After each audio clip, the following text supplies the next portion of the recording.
Take this out if you want to, but rap sucks. No, and Yes, it does. no. Singers, I always say Granda is like that interview of Whitney Houston where she's like, I only listen to singers. I rarely listen to anyone who cannot sing. And There you go. that is Grandad. When I make Grandad proud with a vocal and like when I put out music that I know he really actually listens to and loves, it makes me feel really proud because it doesn't all he's always proud of me, but a lot of times I've got to get my anger out or whatever else. It doesn't necessarily sound like I'm singing. Hi, and welcome to Lives Less Ordinary on the BBC World Service YouTube channel with me, Asya Fuchs. You might be familiar with one of my guests today, the Grammy Award winning lead singer of the American rock band Paramore, Hayley Williams. But you might not know her grandfather, Rusty Williams. Well, he's a musician too, one whose own music was hidden away for decades. Until now.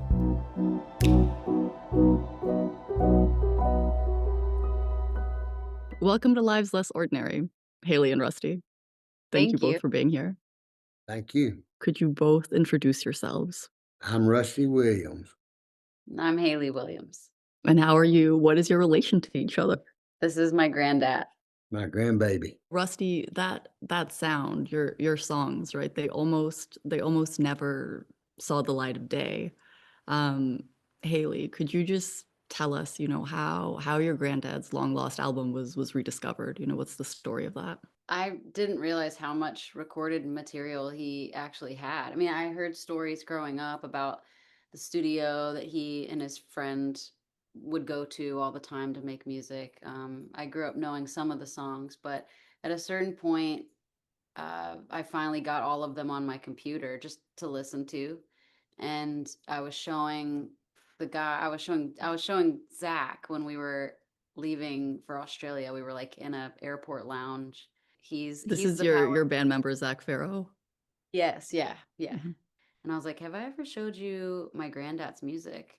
And he hadn't heard it. And when as soon as he heard knocking, he was like, "We got to put this out. Like this is good." I was like, "I know, it's really good."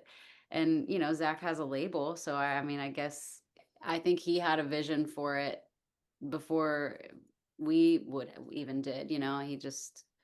He thought people needed to hear it. It deserved to make it out off the shelves. These songs are like so full of memory and they just to me sound like my granddad.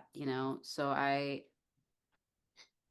of course wanted all my friends to hear it, but I kind of just thought that's what it would be. We were lucky enough to have them and we would pass them around. I didn't foresee it becoming such a thing. I mean, I just feel really proud and it feels like that's where I feel like that's where I came from. It's a good record. Rusty, how about you? How did you react when, you first heard that Zach Farrow, Haley's bandmate, wanted to release your songs as an album on his label? We may not get through this because I'll go to crying. That's all right. Feel free. I mean, I was excited. I mean, Frank and I had spent, I guess, 73 or 74 trying to make demos. We were trying to sell music. I didn't want to record, and Frank, didn't want to either. But it's just, Frank was your musical collaborator. yeah, Frank Morris. He had a studio in his house. I mean, we wrote jingles for stores, and banks, and furniture stores, stuff like that, just to get money coming in. But that we didn't want to do jingles. We wanted to write songs. While you were working on these songs in the 70s, what what were your sort of hopes and dreams for your future? I mean, did you want to be a professional musician? Did you see it as a hobby? How did you think about music, and its role in your life? I think when it first started, I had visions of grandeur, maybe making it in the music business. But then after we got to really writing and working on each one of them, I was just having a good time doing it, and Frank was too. Rusty, how would you describe the Rusty Williams sound? I don't know. 50s, 60s, and 70s. Soulful, very soulful. Soulful, yeah, I'm soulful. Love gospel music. Definitely not country, right? Oh no. I had sent a tape to Dan Wilson at Tree Publishing, and I was just trying to find out what we had to do to sell a song. Well, in about 2 or 3 weeks, he called me and said, I want to see you. So, well, I drove to Nashville. He said, can you make them country? I said, no, sir, I'm not country. Don't want to be country. And he said, well, go home and try it. So I went back to Meridian. Frank and I spent, I don't know, 2 or 3 months probably trying to make it. And I couldn't do it. Frank couldn't either. And finally, I told Frank, I said, I'm done. I called Dan back and told him, I said, Dan, I can't do country. Mm. And that was the end of that. And Haley, what did you know about your granddad's music career when you were growing up? Did he ever talk about it? He would talk about it occasionally, but I think what I knew about music was what he taught me. You know, I mean, a lot of my earliest music memories are just sitting at the piano at their house and him showing me chopsticks or showing me a C chord, him playing Friends or Lovers while I sit next to him, and he would teach me about music, and it's where I got my love of like Motown, the Motown sound, like the, harmony, like uh just great vocalist. Yeah, I think Grandad really instilled in me an appreciation for singers, and he had a great voice. Grandad had, a big vocal range, like could sing really high, can sing down low. Now with all the cigarettes, he's mostly a bass now, but like I just learned so much at such a young age, from him. That was my musical education. And so piano, and then later on learned a little bit about the drums from him. And by the time I got into guitar, he had kind of forgotten what he wasn't really playing guitar anymore. But Grandad was like my resource within my family for music. Because he just loved it, and still loves it. Rusty, a lot of your songs are love songs about Haley's grandmother, Sharon, who I believe you met when you were 12. We probably met before I was 12, but we were 12 when we started liking each other. Liking each other, right? Just Like. Yeah. The kissing like. So how did that happen? Do you remember the moment you first started to like her? I had a girl that I took to the skating rink for the party, and I still don't know why I asked her, but anyhow, I did. Mama had to take us because I'm 12 years old. Anyway. And I was lacing her skates up, and every time Sharon would come by, I'd be watching Sharon, and she kept on coming around. I kept looking, and finally, what was that girl's name, Sharon? Sandra. Said, you need to take me home. Poor Sandra. I never even got them laced up. Her skates. Mama came, got us, we took her home. I wanted to go back, Mother wouldn't take me. So the next time I saw her was at Larry's house across from the church. If you could have seen her, it just knocked me out. And I didn't look anymore. I'm going to cry. Love that story. It's very sweet. What did Sharon think? What did Sharon think of all the songs you wrote for her and about her? I'm not. What? She loves it. She She loves loves it, him. she said. Once it became clear, that you weren't going to be country and, music wasn't going to be a career for you, at least not back then. What sorts of jobs did you start to do? What did you do with your life after? Changed jobs a lot. Joey came home from Southern one day going to college, her daddy, Joey. And he said, I want to open a car audio store. I took the money I had invested in opening a car stereo store called Hi-Fi Cruising. And we did that for 25 years. And then Diddlebutt here came over and decided she wanted to get in the music business. So I sold the store. And Oh, really? Yeah, we spent weeks coming up. She would sing at the Wild Horse Saloon. My mom and I kind of moved here Yeah. earlier, and then everyone ended up coming up here. It's really bittersweet because Hi-Fi Cruisin', I grew up at that shop, you know, where my dad worked and granddad worked, and it was just loud music all the time, you know, because they're putting in like subs and speakers into people's cars, and I just got to be around hip hop music and like loud, you know, boomy cars like my whole childhood. And then when mom and I left, it's like the family was fragmented, even though my mom, you know, was a different side of the family anyway. It was a pretty chaotic year. I wonder, Rusty, like as you sort of moved on with your life and you had a family, you had kids, you had grandkids, you worked all these different jobs. Like, did you ever think about what might have been this sort of like this other life you might have had if the music thing had taken off, or were you just completely accepting of your life and your family and just kind of grateful to be where you were at? I really think I had forgotten music. Hmm. Anything I want to do with music, I wanted her to do it. And hang on. It's a therapy session. Oh. I'm old. I can't help it. But I saw in her when she'd sing, there was no doubt. The first time she sang a song, her and that little girl she was singing with, they had a big building at the park, and they had a show one night. And a buddy of mine had a limo service, and I brought them up to that thing in that limo. It And when was they so got funny. out, you thought they were stars, and the kids went wild. Well, Haley got on, they sang a couple of songs together, and the other girl did one, and Haley did one. I'll never get through this. And the kids got out of their chairs trying to touch her.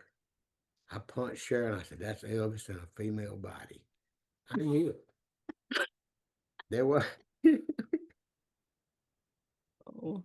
there was no doubt that she was gonna make it. Do you remember that? Do what? Anyway, that's what I felt, and that's what I got, and I got more out of this, what we did up here with her, than anything in my life other than Sharon. Haley, I mean, you were obviously very talented and driven even as a little girl, but do you remember when you came to your grandfather and you told him you wanted to get into the music business seriously? How did he react? You know, my granddad and my dad both, especially for being men in the South raising a young girl. Sounds good now. The South's great, but I think for the time I was growing up in and where we were, um, I never felt unsupported by granddad or my dad. I always felt like I could be who I wanted, express myself how I wanted to. And I think I knew that that was rare because, you know, I had other people on the other side of my family um, that didn't think girls should be able to do certain things, you know, that we put our mind to, that we believe that we can. And I would go to granddad's house as a kid and we would watch the Temptations movie, you know, it would come on TV and we would talk about their story. You know, one of the guys from the Temptations was from a town next to Meridian, Mississippi. So we had all this, you know, we would talk about that and I was watching like these true life stories of what it looked like for a bunch of friends to get into the music business together, but I obviously had no idea what that looked like or felt like. It's a really incredible thing as a kid to be told that things are possible, you know, and I feel that like granddad has kind of paved that. He laid that foundation, you know, whether that was for my dad and his dreams and wanting to do car audio, or whether it was just teaching me how to play piano and, you know, watching me sing with a friend at some rinky-dink thing, but that we sang at, and believing that I could do it, and then when I joined the band with the guys, once my mom and I got up here, and then everyone ended up here, they've been to every one of those shows. My dad like drove our tour van, and I feel like that's because my dad comes from the same, it's like it's all the same, and I just felt very supported. And um you know, they didn't all, I don't think Granddad always understood the kind of music I wanted to make with my friends. And I told her, we were riding in the car one day, and her and a couple of friends were in the back seat, and she had on this rap. And I listened to it, and I finally I cut it off. I said, no more rap in my car. He wanted me to sing. He I said, "You- But then I started yelling. You didn't like that either. You didn't like the rock music either, the punk music and I the like punk." hardcore music. But The stuff she's doing now is what she should have been doing all along. And to me, you take this out if you want to, but rap sucks. no, Yes, it does. no. Singers, I always say Granda is like that interview of Whitney Houston where she's like, I only listen to singers. I rarely listen to anyone who cannot sing. And There you go. that is Grandad. There you go. He would always tell me and the guys, like, one day you're gonna just write some ballads and some love songs, and you're gonna see that people respond to that. People love that. And him and Granny came out to the studio while we were making the last Paramore record, and we played him a song called Big Man Little Dignity. And I would say it's one of our more, like, structurally and sound wise, it's a bit more classic, and he just loved it, loved my background parts and all that stuff. So when I make Granddad proud with a vocal, and like when I put out music that I know he really actually listens to and loves, it makes me feel really proud, because it doesn't all, he's always proud of me, but a lot of times I've got to get my anger out or whatever else. It doesn't necessarily sound like I'm singing. Well, you formed your band Paramore when you were a teenager. You were really, really young, and you put out your first record, and very, very quickly, you became like incredibly successful, right?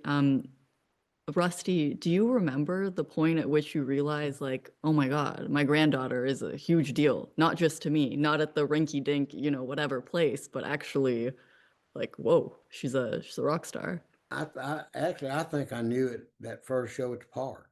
When you see somebody on, especially at 12, 10, 11, whatever it is, year old, that can bring kids out of their chairs, there's just no doubt it's going to happen, and it did. Do you remember coming to Madison Square Garden? Yeah. When we played that. That was a big deal. That night I remember feeling like, wow, I'm really proud of us, and I was glad that the whole family came up, and I was glad Granny and Granddad got to see like a big, like a first big deal Paramore show. And was that Rusty's first time in New York? I think it was. I think it was. Yeah. We went to I don't want to go back. You didn't like it. don't give him any traffic. Don't no, he wants an open road to drive on.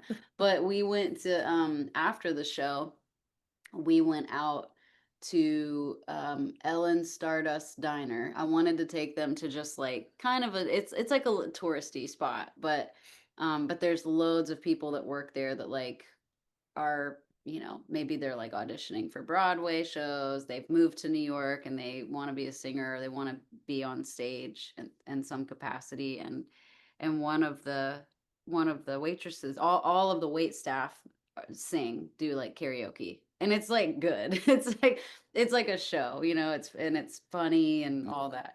And one of them put on The Only Exception, which was like one of our biggest songs at that time, and sang to us. And I got a photo of Grandad and I with her standing on the tables behind us singing. And that's such a good memory, because Yep. yeah, because it was y'all's first time in New York. It was Granny and Grandad both. You know, they got to like we went to see Wicked. We did all the New York stuff we can Cool do. stuff. Yeah, it was fun. So, yeah, we were So you supposed had a to. good time despite it being New York. Yeah. Thank you. Thank you. We were going to the Swift stuff, Taylor's the Eras tour. Eras tour. The Swift Stuff tour is what it should have been called, apparently. Yeah. Anyway, anyway, The Eras tour. I had a damn stroke and we didn't get to go.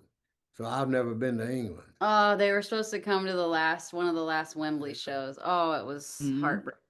It was really heartbreaking. It was a cool show, and Granny and Granddad FaceTimed in the whole time, so they still got to see. But one day I gotta get them over there. In the early days, Rusty, you and Sharon, did you guys follow Paramore around, like around the US in a car? The challenge she gave me, I put 10,000 miles on one trip.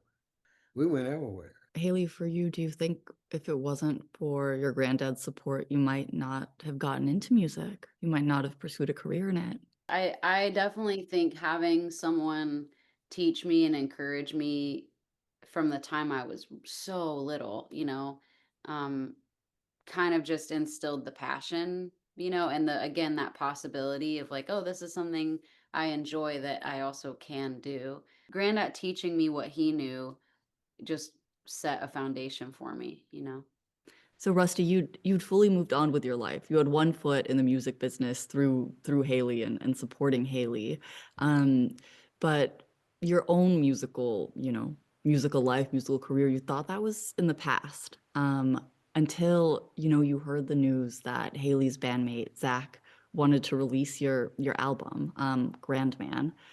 And, to sort of mark the occasion, Haley, you threw your grandfather a surprise party, which was both a kind of album release party and a birthday party for him and also for Sharon, whose birthdays are very close together. So just talk me through that day.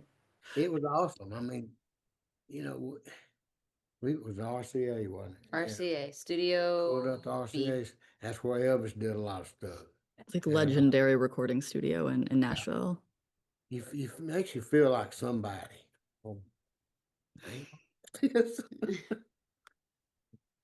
I'm sorry. Don't be sorry. No, that's the feeling. I'll never have that feeling again. It was very cool to see friends and family all come together, and it wasn't about me or Paramore. It was about Granddad music. It was about Granny and Granddad's love and like this story that was, it's like the purest thing that we have in our family history.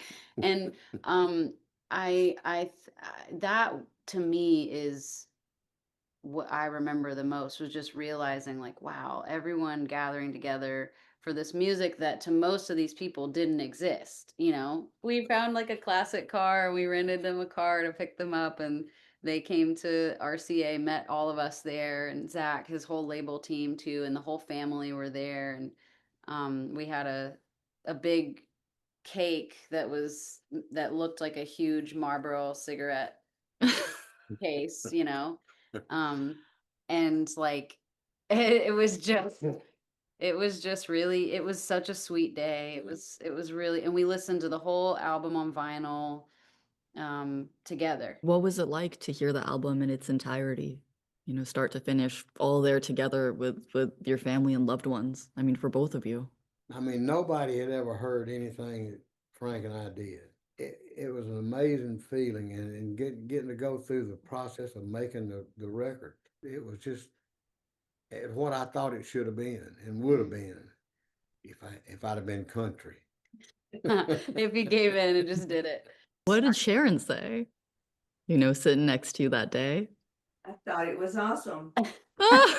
I think everything. Come here, come peek in really quick. We all cried a lot. He cried. Oh, We know. hi. Hi, how are you? Why are they matching? We just, hey, when you've been together 65 years, you just all of a sudden you dress alike. He comes out with a shirt and I'm thinking, well, dang, I got the same. I'm not changing. I think he's got a great voice.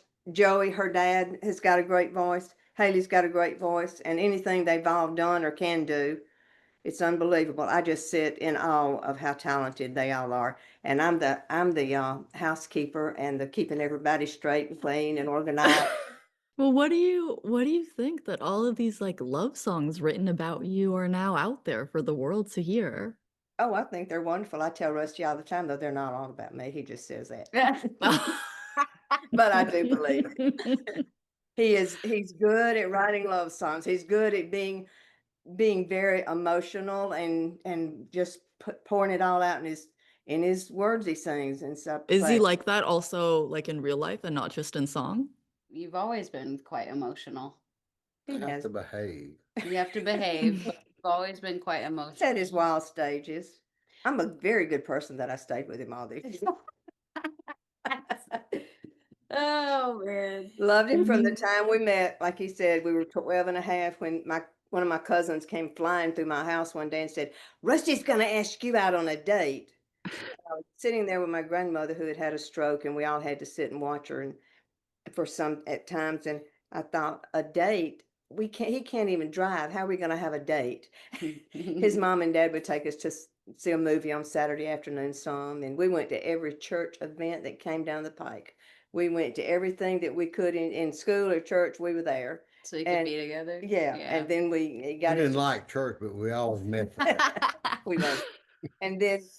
And then when he got his license, we started dating. Back then you could get them at 15, so we actually started having real dates. Pretty cute. Yes, stuff. and so What a love story, you guys. I know. I mean, it does, our relationship is so different. Most people, you just don't live this long with someone, and you've got to know it hasn't been all lovey-dovey and everything perfect. You have good and bad times. I told my mother, though, at 13, I was going to marry Rusty. She just looked at me like I was crazy, but I And then you did. did it. I did when we were 18 years old. I'm- Haley, I wanna ask about the songs. I love the love story. But you know what?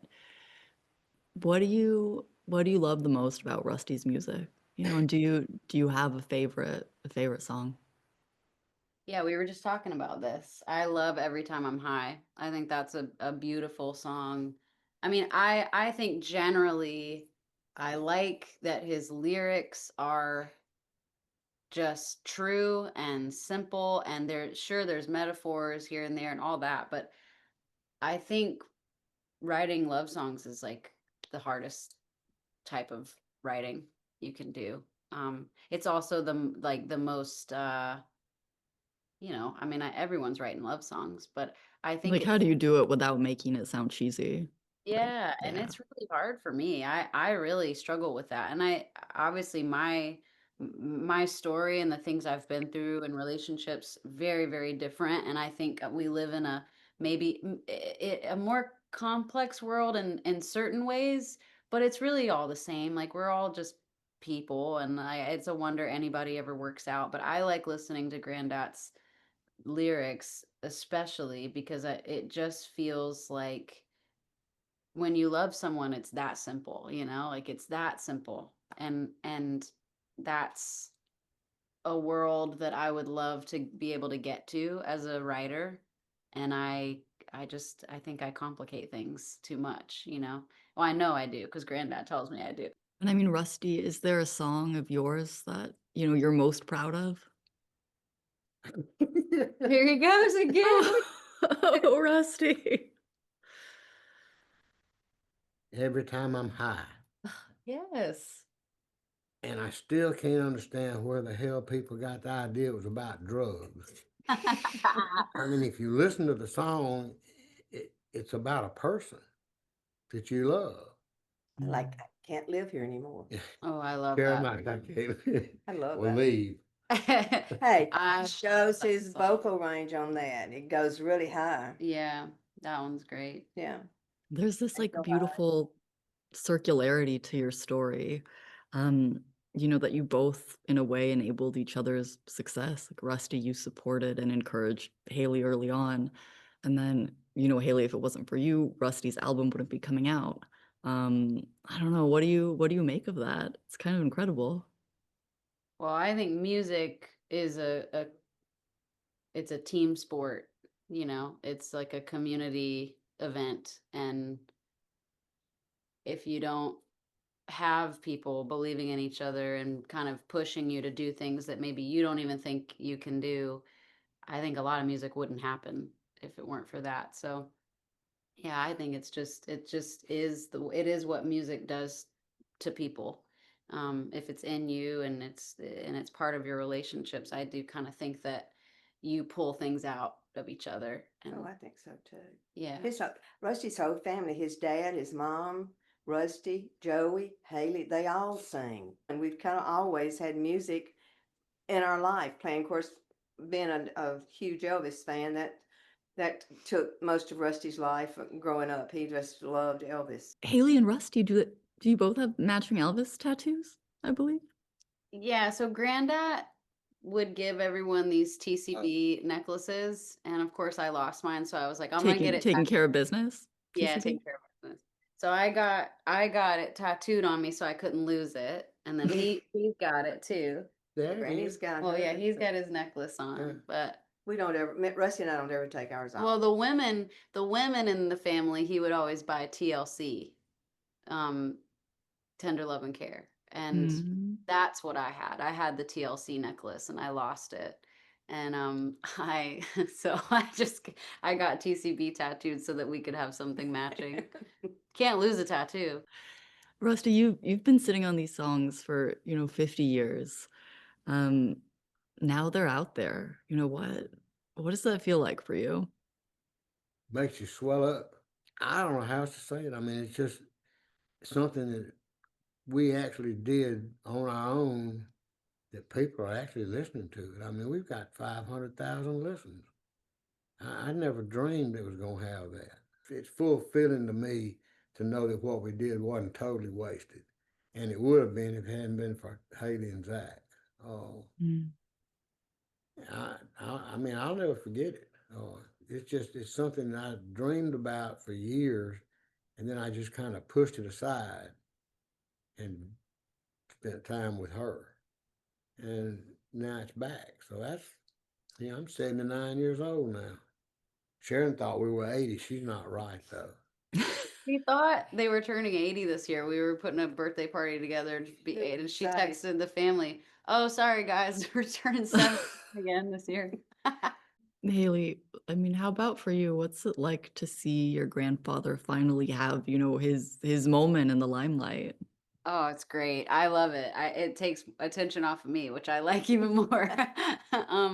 It's really cool. I think it feels like something that I bet you could happen so much more if we there's probably so many records that we would all just love so much that are sitting somewhere, you know.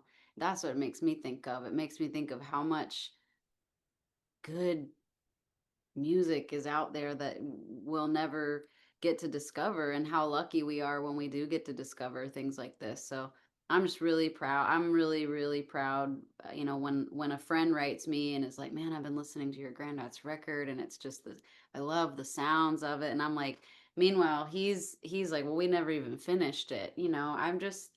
I just think it's cool that inspiration, it never stops cycling and kind of evolving. And yeah, it makes me feel good to see him get the recognition and feel proud of himself. Well, congratulations, all of you. I mean, it's a beautiful, beautiful record. They're lovely songs. I've been listening all weekend. Well, just keep on. Don't quit. Thank you. Thank Seriously. you. My thanks to Rusty and Haley. I'm Asya Fuchs. You've been watching Lives Less Ordinary on the BBC World Service YouTube channel. Please like, comment, subscribe, and share. Until next time.